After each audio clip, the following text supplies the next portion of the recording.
2025 সালে বিশ্বের শক্তিশালী পাসপোর্ট সূচকে 3 ধাপ পিছিয়েছে বাংলাদেশ।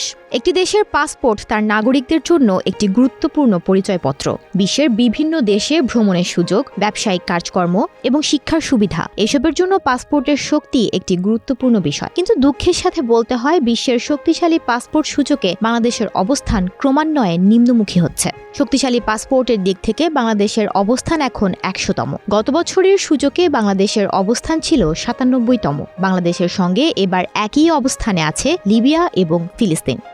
বুধবার যুক্তরাজ্য ভিত্তিক প্রতিষ্ঠান হেনলি অ্যান্ড পার্টনার্স প্রকাশিত প্রতিবেদনে এ তথ্য জানা গেছে। বিশ্বের 199টি দেশের পাসপোর্ট ও 227টি দেশের ভ্রমণ গন্তব্য বিশ্লেষণ করে এই সূচক তৈরি করা হয়। বিশ্বব্যাপী ভ্রমণের ক্ষেত্রে পাসপোর্টের গুরুত্ব বোঝাতে প্রতি 3 মাস পর এই সূচক প্রকাশ করে হেনলি অ্যান্ড পার্টনার্স। এখনও পর্যন্ত ইউরোপের কোনো দেশে ভিসা ছাড়া প্রবেশের সুযোগ পাননি বাংলাদেশি পাসপোর্টধারীরা। হেনলি সূচক অনুযায়ী বাংলাদেশের পাসপোর্ট দিয়ে বর্তমানে 40টি গন্তব্যে ভিসা ছাড়া বা অন অ্যারাইভাল ভিসায় ভ্রমণ করা যায়। দক্ষিণ এশিয়ার দেশগুলোর মধ্যে সবচেয়ে শক্তিশালী অবস্থানে রয়েছে মালদ্বীপ। দেশটির অবস্থান 53তম। ভিসা ছাড়াই 94টি দেশে ভ্রমণ করতে পারেন মালদ্বীপের পাসপোর্টধারীরা।